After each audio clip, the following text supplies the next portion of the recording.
जैसे कि दोस्तों अगर आप देखोगे मेरे चैनल पर विजिट करके तो रिसेंटली 3-4 वीडियो जो भी है वो सिर्फ मैंने एक ही टॉपिक पर डाला है, वो है कोरोना वायरस। तो मैं सिर्फ कोरोना वायरस के टॉपिक्स को ही क्यों उठा रहा हूँ।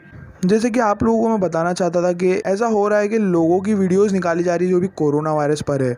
अब मेरी भी खुद की एक वीडियो निकाली गई जिस पर मैंने ये बताया था कि थाई में इसका सॉल्यूशन मिल चुका है कोरोना वायरस का, जो कि इतना हाईलाइट नहीं किया जा रहा है। ये सॉल्यूशन मिलने के बाद भी उस पर वर्क हो रहा है कि नहीं वो तो नहीं पता, लेकिन इस बात को छुपाया क्यों जा रहा है वो भी नहीं पता। काफ़ी लोगों की वीडियोज़ निकाली गई और ऐसे कई यूट्यूबर्स है जो इसकी कंप्लेंट कर रहे हैं। अब पता नहीं कोरोना वायरस और उस चीज़ का क्या लेना देना है जो ये वीडियोज़ को रिमूव कर रहे हैं।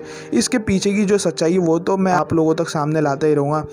तो हम फिलहाल अभी इस बारे में बाद में डिस्कस करेंगे, लेकिन हम पहले जानेंगे कि किस तरह से सिम्पसन में काफ़ी चीज़ों के बारे में प्रेडिक्ट किया गया और उसमें से एक चीज़ ये भी थी कोरोना वायरस जो प्रेडिक्ट की गई थी। लेकिन इसमें भी कुछ हद तक फेक चीज़ें छुपी हुई है जो हम इस वीडियो में डिस्कस करने वाले। तो ऐसी ही चीज़ें जानने के लिए दोस्तों इस वीडियो के आगे तक ज़रूर बने रहिएगा। हेलो दोस्तों, आप देख रहे हैं फैक्टेबल। अगर अभी तक आपने चैनल को सब्सक्राइब नहीं किया तो सब्सक्राइब करके आप इस चैनल को 2K सब्सक्राइबर रीच करने में मदद कर सकते हैं। तो आइए दोस्तों, बिना वक्त गवाए इस वीडियो को स्टार्ट करते हैं। तो दोस्तों आइए बढ़ते हैं सिम्पसन के प्रेडिक्शन के केस नंबर 4 पर। तो सबसे पहला यहाँ पर जो केस है वो है 3-आइड फिश का। जी हाँ दोस्तों, यहाँ पर जो सिम्पसन जो कार्टून है वहाँ पर बहुत सालों से, कई सालों से चल रहा है।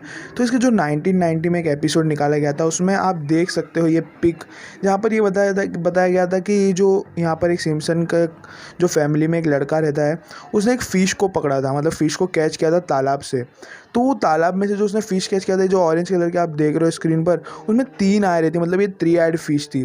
तो यहाँ पर जो आप अगर इसके पीछे देखोगे तो यहाँ पर ये ऐसा बताया गया था कि ये जो फ़िश है उसने जो रिजर्वायर जो मतलब पानी में से पकड़ा गया इस फिश को, वो ये न्यूक्लियर वेस्ट को खाती थी। मतलब ये जो आप पीछे देख रहे हो पर्पल कलर का और उसमें जो यहाँ पर स्मोक दिख रहा है वो उसका वेस्ट खाती थी।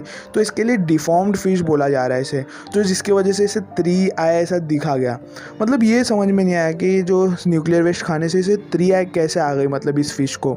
और ये 1990 की बात है। और वैसे ही सेम केस देखा गया अर्जेंटीना के रिजर्वायर में। एक फ़िश मिली जहाँ 2011 का केस है। 2011 मतलब कि 1990 और 2011 आप देख सकते हो कितना फ़र्क है। इतना पहले इस फ़िश का प्रेडिक्शन किया गया था कि ऐसे 3-आइड फिश जो है ब्लैक कलर की आप फिश देख रहे हो, एक यहाँ पर 2 आए तो दिख रही, लेकिन यहाँ पर सेंटर में आपको और एक आय दिख रही होगी। तो ये 2011 का केस है दोस्तों। जैसे कि आपने देखा कितना हूबहू इसे प्रेडिक्ट किया गया। अभी सच है या झूठ इसका तो हम बाद में खुलासा करेंगे, एक नेक्स्ट वीडियो में बनाऊंगा जिसमें सिम्पसन के कुछ फेक प्रेडिक्शन उठाऊंगा और रियल प्रेडिक्शन उठाऊंगा और बताऊंगा कि क्या फेक है और क्या रियल है। तो जैसे कि आपने देखा ये 3-आइड फिश ऐसे सच होते हुए नजर आई। अब अगर हम बढ़ते हैं इसके सेकंड प्रेडिक्शन पर जो सिम्पसन का है, उसमें बताते हैं कि ऑटो करेक्शन फीचर कैसा शो किया गया। सिम्पसन्स के एक एपिसोड जो कि 1995 का, उसमें ऑटो करेक्शन फीचर बताया गया। जैसे 1995 का जो मैंने कहा एपिसोड है, वहाँ पर आप देख सकते हो सिम्पसन जो कि कोई कैरेक्टर, उसके हाथ में एक फ़ोन है और ये जो फ़ोन है इसे न्यूटन्स टैबलेट के नाम से जाना जाता है। क्यों? क्योंकि इस पर आप ये जो है जूम करके अगर हम देखें तो यहाँ पर आप एक ग्रीन कलर का एप्पल देख सकते हो। और एप्पल की बात आई यहाँ पर तो उसे न्यूटन से रिलेट किया जाता है क्योंकि न्यूटन ने ग्रेविटी का कंसेप्ट यहाँ पर इन्वेंट किया था। तो सिंपल सी बात है। अब यहाँ पर अगर हम देखें तो ये जो एप्पल का फ़ोन हम इसे कह सकते हैं। और आप यहाँ पर जो देख रहे हो ईट अप मार था ये जो भी है, लेकिन अगर आप इसका एक्चुअल फुटेज देखोगे इसका जो एपिसोड जाकर, तो उसमें ऑटो करेक्शन फीचर शो किया गया है। और यहाँ पर एग्जैक्टली ऑटो करेक्शन फीचर जो 1995 में शो किया गया, उसके बाद 2010 में आईफोन जो कि एप्पल एक्चुअल कंपनी है, उसने आईफोन फ़ोन में ही यहाँ पर एक ऑटो करेक्शन का फीचर यहाँ पर रिलीज़ किया था। जब जाकर के मतलब अगर हम कह सकते हैं कि 2010 में आईफोन ने इस फीचर ऑटो करेक्शन फीचर को लॉन्च किया था। तो यहाँ पर हम देख सकते हैं कि 15 साल पहले ही एप्पल फ़ोन में ऑटो करेक्शन फीचर बताया गया था सिम्पसन्स कार्टून के द्वारा। तो इतना एग्जैक्ट कैसे लोग प्रेडिक्ट कर लेते हैं सिम्पसन्स के। मोस्टली सिम्पसन ने कितने चीज़ों को प्रेडिक्ट किया है हम कह नहीं सकते। हम इसके फेक और उसके बारे में ज़रूर बात करेंगे दोस्तों अगर अभी हम न्यू केस पर जाएंगे सिम्पसन के प्रेडिक्शन पे, तो इसे जानकर तो आप ज़्यादा ही चौंक जाओगे, क्योंकि ये वो प्रेडिक्शन है जो कोई भी नहीं सोच सकता था कि इतना एग्जैक्ट प्रेडिक्शन कर सकता है सिम्पसन कार्टून द्वारा। दोस्तों कोबे ब्रायंट की डेथ तो आप जानते ही हो, अभी 2020 में अभी हुई थी जनवरी में।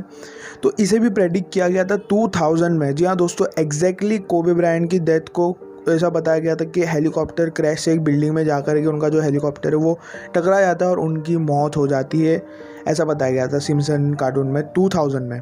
और एग्जैक्टली 2020 में वही हुआ, सिम्पसन कार्टून के जैसा बताया गया था, प्रेडिक्ट किया गया था, वैसी ही इनकी मौत हुई। हेलीकॉप्टर क्रैश के ज़रिए इनकी मौत दिखाई गई। आप देख सकते हैं कई जगहों पर इनकी जो वीडियो है सब वायरल हुई है। लेकिन इतना प्रेडिक्शन कैसे सही हो सकता है, मैं अभी भी नहीं समझ रहा हूँ। कि हेलीकॉप्टर बताया तो हेलीकॉप्टर में ही इनकी मौत दिखाई गई, एक्चुअल में हुई।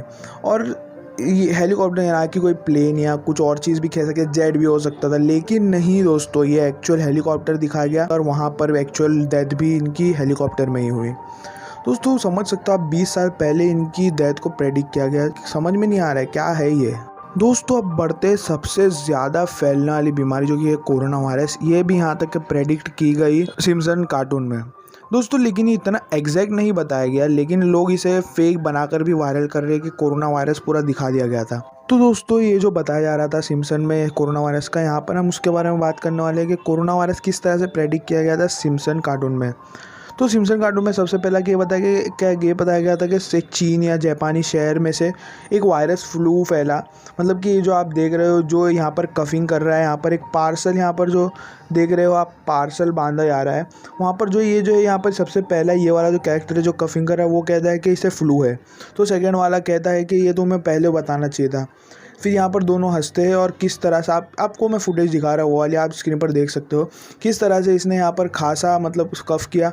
ये 1990 देख रहे होगे कितना एग्जैक्ट यहाँ पर प्रेडिक्शन था। लेकिन आप जो इमेज देख रहे हो, ये जो यहाँ पर न्यूज़ रिपोर्टर एक बैठा है सिम्पसन कार्टून में, 1993 का जो केस है, मैं आपको रिमाइंड इसलिए करवा रहा हूँ कि ये बहुत पुराना केस है। तो यहाँ पर कोरोना वायरस जो लिखा है दोस्तों, यहाँ पर ये एक्चुअल इमेज नहीं है कोरोना वायरस। यहाँ पर ना शायद से किसी ने एडिट करके मेरे ख्याल से इसे वायरल किया है। मैंने जब इसे पूरी तरह से चेक किया तो मुझे पता चला कि इसकी इमेज ये है जो आप अपनी स्क्रीन पर देख सकते हैं। ये एक्चुअल ओसाका फ्लू नाम की बीमारी थी जो वहाँ पर फैली थी। हम ये कह सकते हैं कि एक हद तक कोरोना वायरस जैसी बीमारी को प्रेडिक्ट किया गया था, लेकिन कोरोना वायरस को प्रेडिक्ट किया था ये नहीं कह सकते।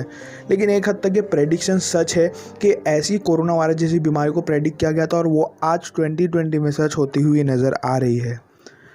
तो दोस्तों देखा आपने किस तरह से सिम्पसन कार्टून में इतनी सारी प्रेडिक्शन की गई, आज होते हुए आज के दौर में होती हुई सच नज़र आ रही है।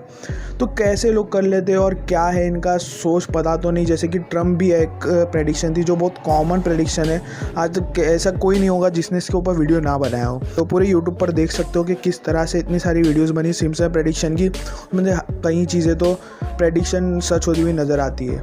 तो दोस्तों आप क्या सोचते हो इस प्रेडिक्शंस के बारे में, नीचे वीडियो के कमेंट करके ज़रूर बताना। और अगर वीडियो अच्छी लगी हो तो लाइक और शेयर ज़रूर करिएगा, और अगर मेरे चैनल पर नया हो तो सब्सक्राइब करके उस नोटिफिकेशन बेल को ऑन करना ना भूलें, क्योंकि मैं ऐसी इंटरेस्टिंग वीडियोज़ आप लोगों के लिए लाता रहता हूँ। तो दोस्तों आज के लिए इतना ही, मैं मिलूँगा आपसे नेक्स्ट वीडियो में, तब तक के लिए गुड बाय।